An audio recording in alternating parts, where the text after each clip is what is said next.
마태복음 9장 35절에서 38절 말씀까지입니다.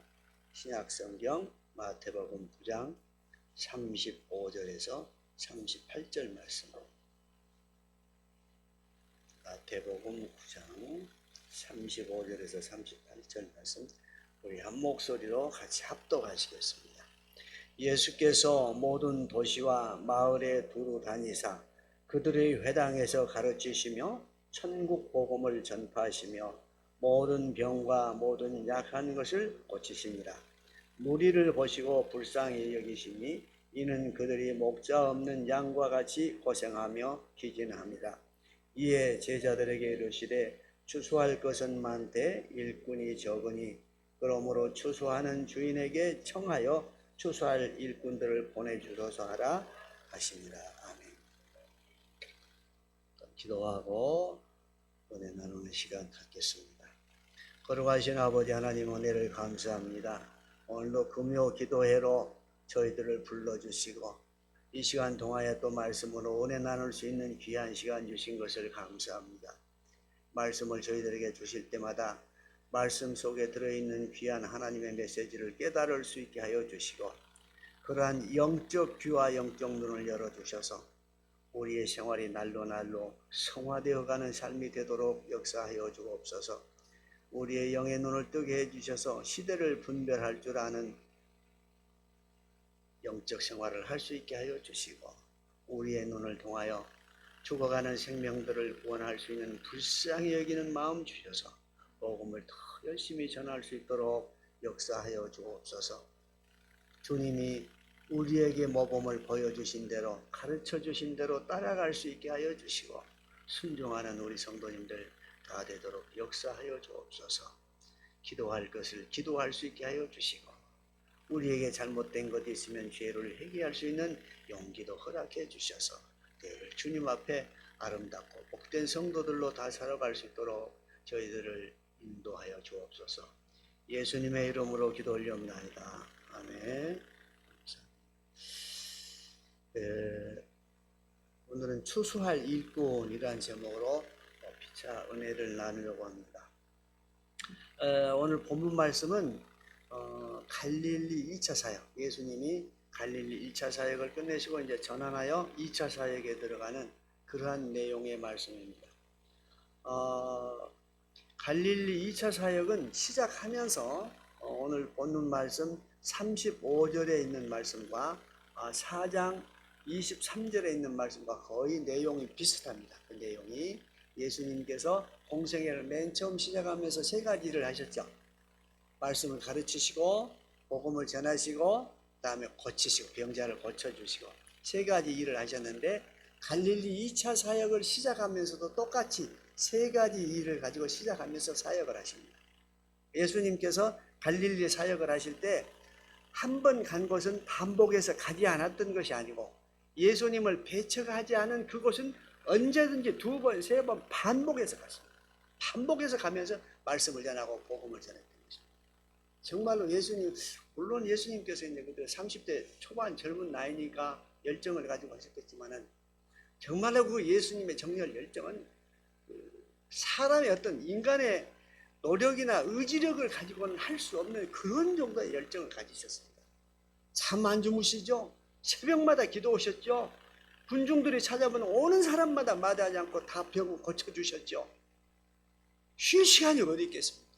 식사하실 시간이 언제 잠을 주무실 시간이 있겠습니까? 그러면서 그 일들을 다 감당해내시고 하는 것 보면 역시 예수님은 하나님이셨다 하는 생각이 절로 듭니다. 여러분 성경을 보면 그게 나오잖아요. 쉬지 않고 기도하고 땀 흘리고 병자들을 3,000명, 5,000명 먹여주시고 고쳐주시고 찾아오는 병자마다 그냥 보내는 경우가 없었잖아요. 할 수 있으면 다 고쳐주시고 예수님의 이러한 행적을 보시면서 하나님이셨구나 하는 것을 깨달으실 수 있어야 돼요. 십자가에 못 박혀 돌아가셔서 다시 부활하신 그 예수님을 보고 하나님이셨구나 하는 것보다는 예수님이 십자가에 못 박혀 돌아가실 때는 이미 이 땅에서 갈릴리 1차 사역과 2차 사역을 통해서 사역하시는 그것을 보고 역시 인간은 할 수 없는 그런 일을 해내시고요. 이것을 우리가 발견하셔야 돼요. 이것뿐만 아니라 성경 말씀을 보면서 여러 가지 뭐 주석이나 여러 가지 복잡한 이게 자료들 있고 그렇습니다. 사실 성경 말씀처럼 우리에게 우리 심령이 직접적으로 들려주는 말씀은 없습니다. 다른 사람들 해석하는 거 이런 것들 보면 우리 마음하고 맞지 않는 그런 것들도 상당히 어렵고 까다로운 것들이 많이 있어요. 그러나 성경 말씀을 그대로 직접적으로 하나님께서 우리에게 들려주시는 말씀은 들리잖아요. 이 음성을 들으셔야 됩니다. 성경을 보면서 하나님의 말씀을 보면서 하나님의 음성을 들을 수 있습니다. 사람을 통해서 듣습니까? 물론 성경을 통해서 이제 범위가 넓어지고 영역이 넓어지고 또 깊이가 더해가는 그런 것은 있습니다만 사실 우리가 심령으로 성경 말씀을 대하면 직접적으로 우리에게 들려주는 그 음성을 들으실 수 있어야 돼요. 이것이 한두 번 경험하게 되면 신앙적인 자긍심이 생깁니다. 하나님의 말씀은 하나님의 말씀. 내가 대하면 하나님께서 내게 직접 음성을 들려주셔. 이런 자긍심을 가질 수 있잖아요. 그래야지 이러한 자긍심을 가져야지 우리의 신앙이 흔들리지 않습니다. 흔들리지 않습니다. 기도하고 구하고 아버지 말씀을 통해서 나에게 직접 음성을 들을 수 있는 영의 귀를 열어주십시오. 기도하시면 왜 안 열어주시겠습니까? 내가 기회해 주시면 아버지 하나님 말씀을 바로 깨닫으나 복음 전하겠습니다. 열어주세요. 우리가 세상에서 세상적인 부나 명예나 이런 것 권력 추구하려고 그런 것도 아니잖아요. 복음 전하겠습니다. 주십시오. 복음을 위해서 하나님의 영광을 위해서 구하면 반드시 들어주신다고 그랬잖아요. 그것이 차원 높은 정말로 영적 생활 아닙니까? 말씀을 통해서 직접 하나님의 들을 수 있는 음성을 들을 수 있는 그 길을 열어주시라고 하면 말씀을 때마다 새로운 것이 깨달아집니다. 그 새로운 것이 깨달아지면 노트에다가 기록 몇 월 며칠 무슨 말씀을 읽었는데 여기서 어떤 느낌을 깨달음을 주셨습니다. 모아두시면 그것이 나중에 책이 되고 그게 간증집이 됩니다. 그 하나님께서 나에게 들려주시고 음성을 들려주시고 깨닫게 하신 것을 정리를 해서 이것을 가지고 사람들 앞에 나는 하나님을 이렇게 증거할 수 있어. 증거 자료로 내놓을 수 있어요. 그래야 되는 거죠. 그럼 아버지께서 얼마나 기뻐하시겠어요. 사랑하는 내 아들아, 사랑하는 내 딸아, 역시 너는 역시 네가 구하지 않은 그런 모든 것도 너에게 복으로 줄게. 하나님께서 이러한 우리의 약속을 주시지 않겠어요? 우리 아버지 주십시오 하지 않아도 아버지께서 주시지 않으면 견딜 수 없는 그러한 마음을 아버지께서 가지도록 우리가 열심히 살아야 되지 않겠습니까? 그것이 복된 생활 아닙니까? 예수님께서는 첫 번째 갈릴리 사역을 시작하면서 두 번째 갈릴리 사역을 또 시작하면서 똑같은 방법으로 그렇게 하셨습니다. 회당에서 말씀을 전하시고 가르치시고 이렇게 고쳐주시고 유대인들은 회당을 중심으로 해서 모든 모임이 이루어졌잖아요. 우리들 이제 한국 전통적인 사회로 보면 시골에 가면 회관이 있고 이게 사랑방이 있었잖아요. 그러한 그 형태로 이렇게 모임이 있었습니다. 그리고 이제 우리나라에만 옛날에 그 사랑방이 있었던 게 아니고 네덜란드 같은 데 가면 우리나라 그 사랑방 같은 그런 주민들의 그 모임체가 있었다고 합니다. 그런 형태로 운영되어 왔던 것입니다. 거기서 예수님은 늘 말씀을 전하고 복음을 전하셨던 것입니다. 오늘 본문 말씀을 통해서 간단하게 해서 요약을 해서 말씀을 드리려고 합니다. 첫 번째로 우리는 복음 사역을 널리 감당을 해야 됩니다. 35절 말씀을 보면 예수님께서 아주 열정적으로 초기 1차 갈릴리 사역과 똑같은 방법으로 말씀을 가르치고 복음을 전하시고 또 병을 고치시고 그랬죠. 병을 고치고 그랬는데 예수님께서는 아주 열정적으로 이 일을 감당하셨습니다. 열정적으로 이 일을 감당하셨습니다. 오늘 이제 뒤에 37절, 38절 말씀 보면 추수에 관한 그러한 얘기들이 나오는데 사실 복음을 전하는 것은 농부로 말하자면 씨 뿌리는 것과 같은 그러한 비유로 말씀을 드릴 수 있습니다. 그리고 말씀을 가르치는 것은 씨를 뿌렸으면 씨가 자라잖아요. 그 씨를 자라는 싹을 잘 돌보는 것, 말씀을 가르치는 것 이렇게 비유할 수 있고 또 그다음에 이제 병을 고치는 것, 이런 것은 봉사하는 것인데 결실의 의미가 들어있는 것입니다.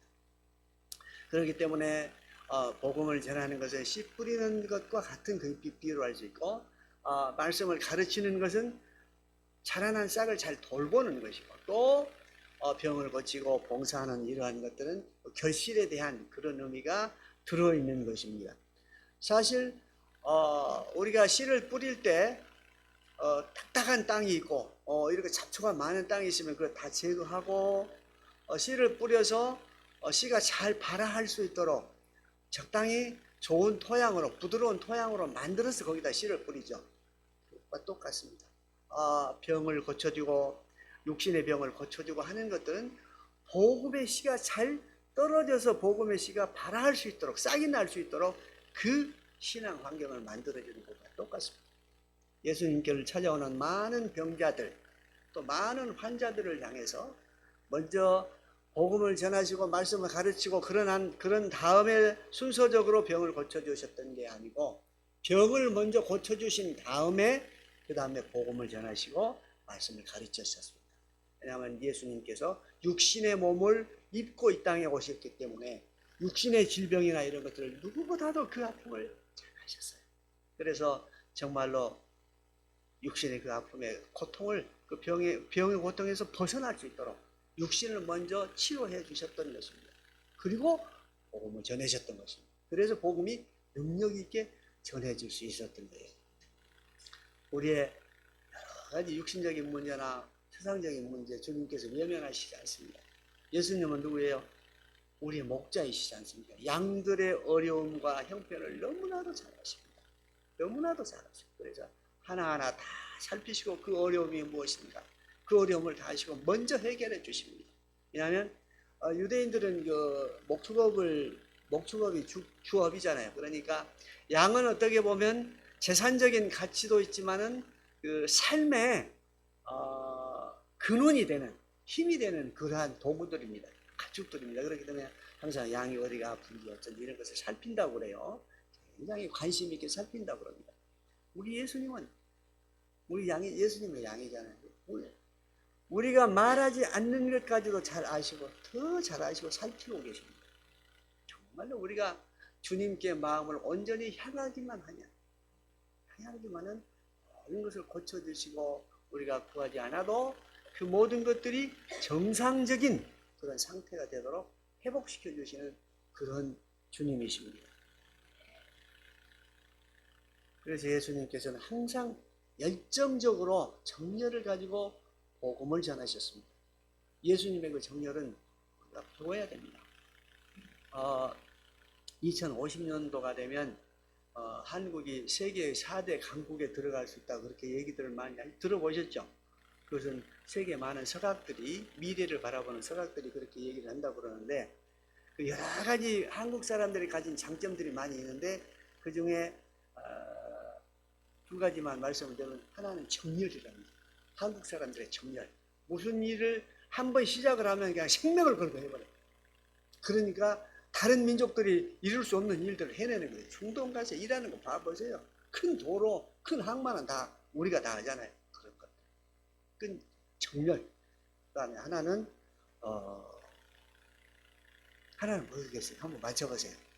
하나는 한 4가지가 있어요. 그건 다 말씀드릴 수는 없고 시간이 없어서. 하나는 뭐겠어? 맞춰봐. 예수님이 뭐 때문에 우리 지금 이곳에 나오게 했어요? 오늘 저녁에 기독교 정신. 세계 서각들, 한국인의 정열, 기독교 정신. 이것이 2050년이 되면 세계 4대 강국에 들어간다는 근거로 제시하고 있어요. 얼마나 감사합니까? 외국인들은, 미래를 바라보는 외국의 학자들은 한국을 이렇게 긍정적으로 바라보고 있어. 근데 정작 이 안에 사는 우리는 어때요? 한숨 쉬고 자꾸 잘못하는 거 한숨 쉬고 또 그런다. 부정적으로 보잖아요. 우리가 가지고 있는, 한국 민족이 가지고 있는 장점, 또 기독교가 가지고 있는 장점이 너무나 많아요. 몇몇 분들이 이렇게 실수하고 잘못하고 몇몇 교회가 잘못하고 있을 수 있어요. 근데 그런 것들을 부정적인 시각에서 잘못된 것만 바라보지 말고 우리가 가지고 있는 한국 교회가 가지고 있는 장점, 좋은 점, 우리 민족이 가지고 있는 좋은 점, 이것을 바라보고 이것을 점점 극대화 크게 키워나가면 그 어두운 것들이 물러가게 돼 있어요. 빛이 촛불을 켰는데 불이 점점 밝아지면 어때요? 어둠이 물러가듯이 그와 같은 원리입니다. 물리적으로도 그러지만은 그것이 이제 인간적으로 봤을 때는 좀 죄송합니다. 우리 말에도 미운 사람은 계속 미운 짓만 하고 이쁜 사람은 이쁜 짓만 한다 그러죠. 그것을 서양 사람들도 똑같은 게 있어요. 헤일로 효과다 그래가지고 꼭 그런 얘기를 해요. 그러니까 우리가 좋은 점을 자꾸 확대해 나가면 그 어두운 것들이 다 물러갑니다. 왜냐하면 우리가 가지고 있는 한국 민족이 가지고 있는 장점 너무나도 많아. 정열적인 건 너무나도 많아. 또 기독교가 가지고 있는 장점이 너무나 많아. 여러분 아시잖아요. 한국처럼 열심히 예수를 믿는 나라가 없어요. 서양에 가면 사우스 코리아에서 왔다 그러면 예수 잘 믿는 나라 그렇게 얘기한다 그러잖아.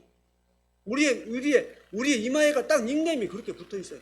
코리아, 사우스 코리아 그러면 예수 잘 믿는 나라. 세계가 인정해 주는 그런 것이에요. 이 말 속에는 하나님의 비전이 들어있잖아요. 하나님의 비전이. 너희 민족을 통해서 세계를 복음화 시켜야겠다는 하나님의 비전이 들어있잖아요. 예수를 잘 믿는다고 하는 것은 뭐예요? 복음을 전할 역량이 능력이 있다고 하는 얘기예요. 이런 말들 속에서 하나님의 메시지를 우리는 발견해야 돼요.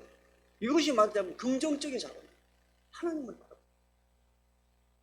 그렇게 되면 어둠이 물러날 것으로 기도하면서 긍정적인 것, 우리의 장점 이런 것들을 점점 확대시켜 나가고 우리 한국 교회는 정말 위대해. 서로가 얘기하고 위로하고 그러면 어둠이 사라지죠. 이것이 간단한 물리적인 원리를 통해서도 설명할 수 있지만 우리가 인간관계론이나 이런 속에서도 설명할 수 있어요. 정말로 우리 하나님, 우리 남한 쪽에 엄청난 비전을 갖고 있어요. 그런 것을 생각하면 그냥 막 설레. 오래 살고 싶어. 그런 것들 좀 보고 싶어서 한 200살 살고 싶어요. 그냥.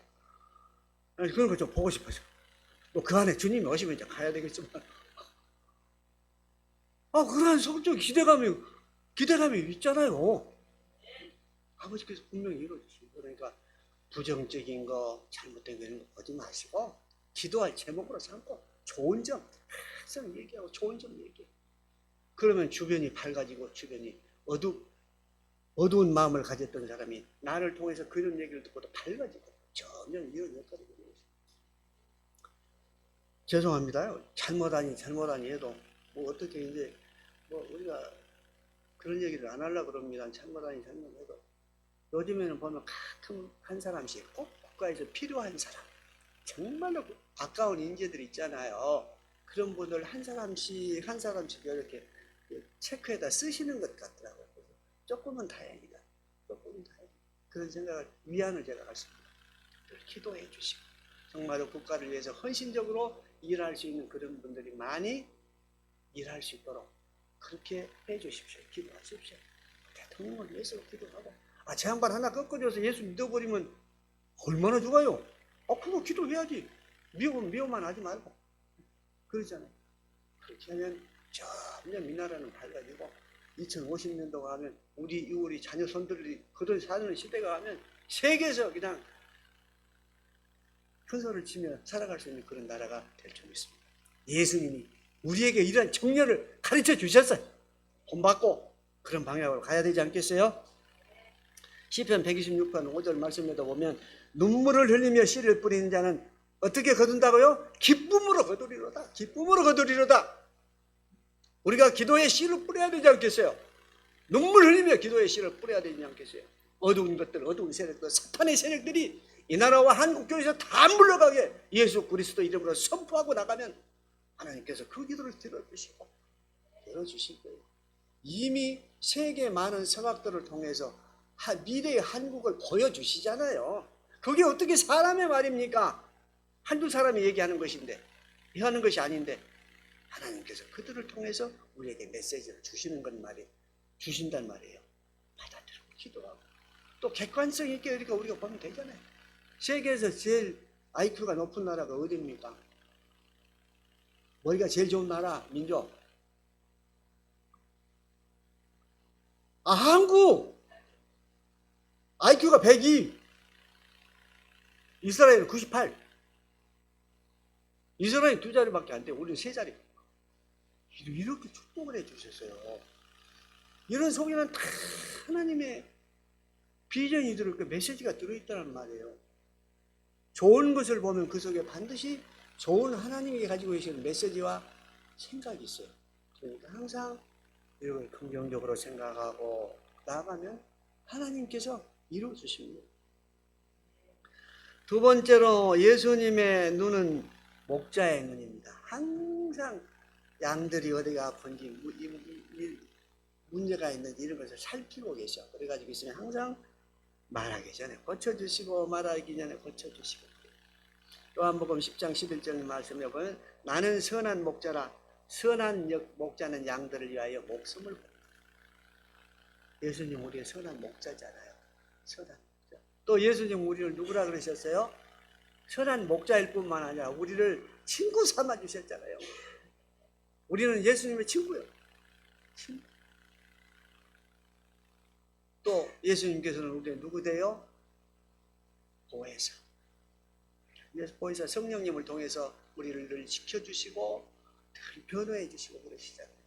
하늘 보좌 우편에 앉아 계셔서 늘 아버지 옆에 계시면서 우리를 위해서 기도해 주시는 그 예수님. 그 예수님의 기도가 있기에 우리 안에 계신 성령님을 통해서 우리가 늘 주님을 바라보도록 하고 기도하게 하시잖아요. 우리가 기도하고 예배에 참석하고 하는 것들이 우리가 습관적으로 나온 것 같지만 절대로 그렇지 않습니다. 우리 안에 계신 성령님이 우리로 하여금 역사하셔서 예배드리게 하시고 기도하게 하시고 그런다는 것입니다. 그 기도의 근원은 어디가 있어요?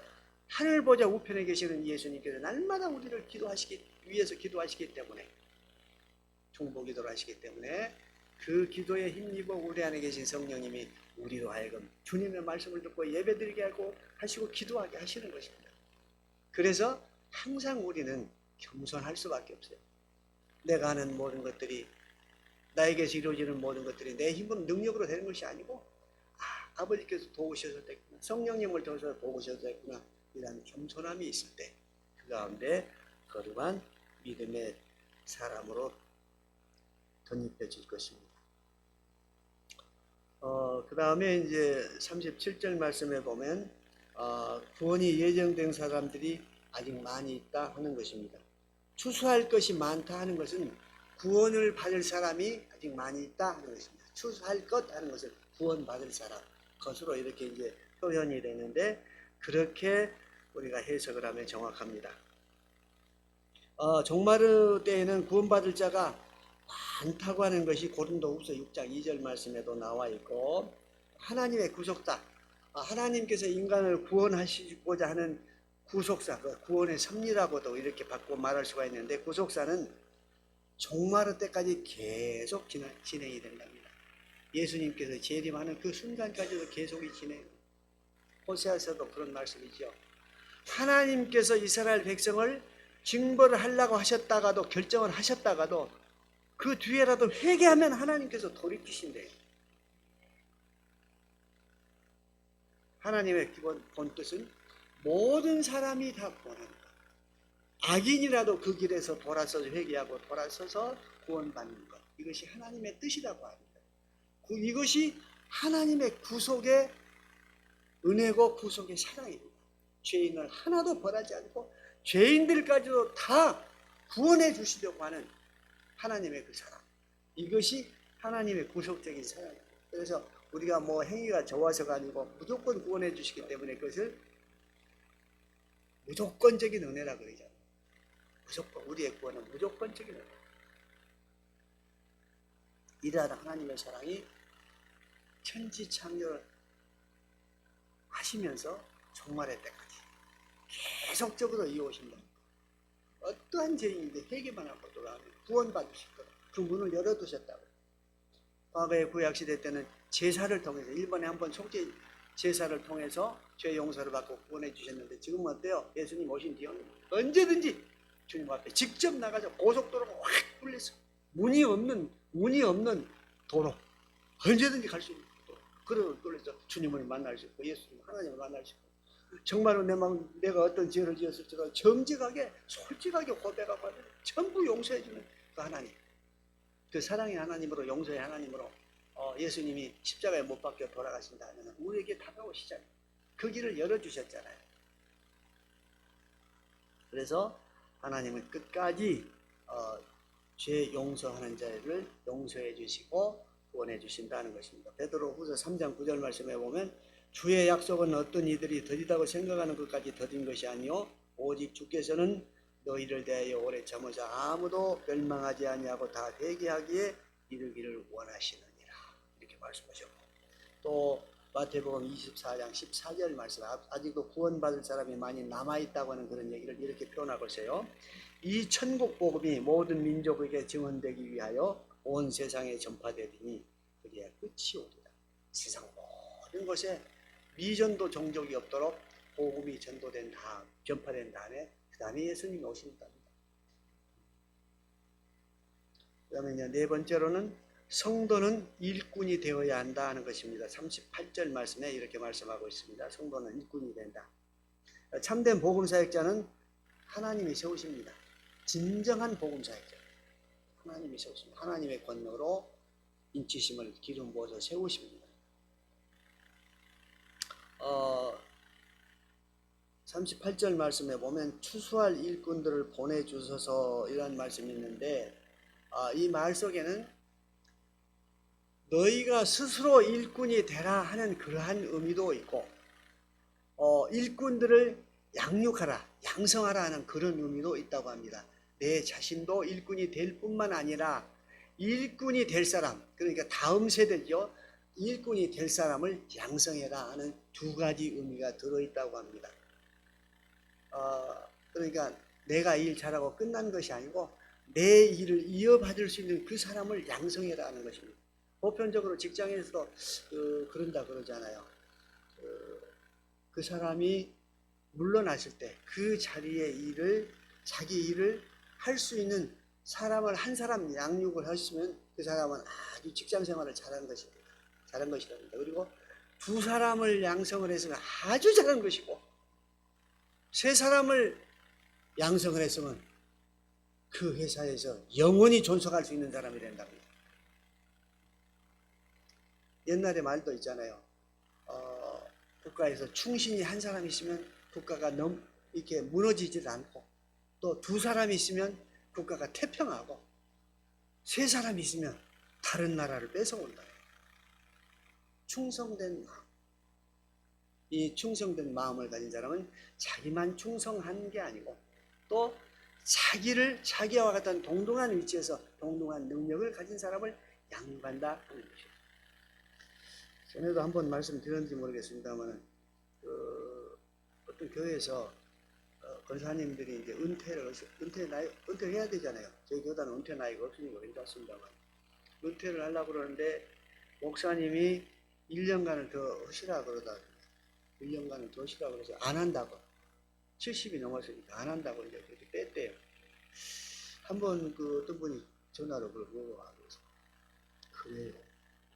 그러면 권사님 하셨던 일을 물려받을 수 있는 후임자를 선택을 해서 교육시켰습니까? 그냥 물러나면 됩니까? 그런 일은 전혀 없었다고 해요. 그러면 1년 동안 유예를 하시고 가장 권사님이 권사님 자리를 물려줄 만한 그런 분이 있으면 1년간 그분을 위해서 기도하면서 서로 교제하고 그분에게 그 자리를 충분히 감당할 수 있도록 교육시킨 다음에 물러나십시오. 그럼 한 1년 정도 걸리지 않겠어요? 그랬더니 그러신다고 했는지 안 했는지 모르겠어요. 꼭 우리가 신앙의 자리를 물러줄 때는 반드시 내가 앉았던 이 신앙의 자리를 이어갈 수 있는 그 사람을 반드시 교회에서도 양육해야 되고 가정에서도 양육해야 되고 그렇습니다. 이것이 예수님의 열정이에요. 하나님의 나라를 계속적으로 이어가는 그러한 방법이에요. 남유다와 북이스라엘이 있었죠. 많은 왕들이 있었는데 북이스라엘에서는 선한 왕이 단 하나도 없었습니다. 전부 악한 왕이었어요. 그러나 남유다의 왕들은 한 3분의 1 정도는 그런 선한 왕으로 말을 들을 수 있었던 그러한 사람. 그것이 우연히 북이스라엘이 BC 722년에 망하고 남유다가 586년에 망했는데 우연히 이렇게 된 게 아니고 거기에는 하나님의 중요한 섭리가 있어요. 거기는 가나안 신들을 같이 섬겼기 때문에 요즘 같으면 따브리시시 모든 잡신들을 다 섬겨버리는, 하나님도 섬기고 잡신도 섬기고 그런 나라가 되고 악한 나라가 되어버렸어요. 그러나 남유다에서는 그 종교 개혁이 몇 번 일어났잖아요. 역시 왕이랄지 이런 왕들이 히스기야 왕이랄지 종교 개혁이 몇 번 일어나가지고 그래도 명맥을 유지해 왔고, 그 남유다를 통해서 이스라엘의 명맥이 지금도 유지가 되어 나오고 이스라엘이 전통이 이어져 나오고 있잖아요. 북이스라엘은 그대로 사마리아에 끌려가서 끈적없이 다 사라져 버리잖아요. 동화돼 버리면, 세속화되고 동화돼 버리면 하나님께서도 이 땅에서 명맥을 끊어버립니다. 흔적이 없도록 사라져 버리게 만들어 버립니다. 그러나 남유다는 그것이 아니었잖아요. 그렇기 때문에 항상 우리는 하나님 앞에서 정말로 시대가 어렵고 누가 무슨 나쁜 말을 할지라도 하나님 말씀에 오로지 순종하는 보수신앙, 정통 보수신앙을 지켜가는 이런 확실한 신앙적 결단과 의지가 있어요. 사도행전 20장 24절 말씀에 보면 사도 바울의 결단이 있죠. 나의 달려갈 길과 주 예수께 받은 사명, 곧 하나님의 은혜의 복음을 전하는 일을 마치려 하면 나의 생명조차 조금도 귀한 것으로 여기지 아니하노라. 로마에 끌려가면 이제 이미 순교를 각오하는 그런 입장에서 자기의 신앙적 결단을, 복음에 대한 신앙적 의지를 그렇게 표현하는 것입니다. 이러한 바울의 신앙이 귀하게 여겨져야 되고, 우리에게 어떠한 어려움이 올지라도 내가 복음을 지켜야 되겠다고 하는 그러한 마음을 가질 때 하나님께서 지켜나갈 수 있는 힘과 능력과 지혜를 주십니다. 하나님께서 주시는 힘과 능력과 지혜로 이 험악하고 복잡한 세상을 승리하며 살아갈 수 있는 우리 모든 사랑의 성도님들이 다 되시기를 예수님 이름으로 축원합니다. 기도하겠습니다. 거룩하신 아버지 하나님, 은혜를 감사합니다. 오늘도 귀한 말씀 주셔서 피차 은혜 나누게 하여 주시니 감사합니다. 추수할 때가 되었습니다. 추수할 일꾼들이 많이 필요한데 아버지 하나님, 우리를 써 주시옵소서 하고 주님 앞에 간청할 수 있는 우리 사랑교회 모든 성도님들이 되도록 역사하여 주옵소서. 거기에 축복이 있고 거기에 소망이 있고 거기에 상급이 있는 것을 믿습니다. 아버지 하나님, 우리에게 이러한 담대한 마음을 주셔서 이 땅에서도 하늘의 복을 누리며 살아갈 수 있게 하여 주시고 땅의 복을 누리며 살아갈 수 있는 복된 우리 성도님들 다 되도록 인도하여 주옵소서. 예수님의 이름으로 기도 올리옵나이다.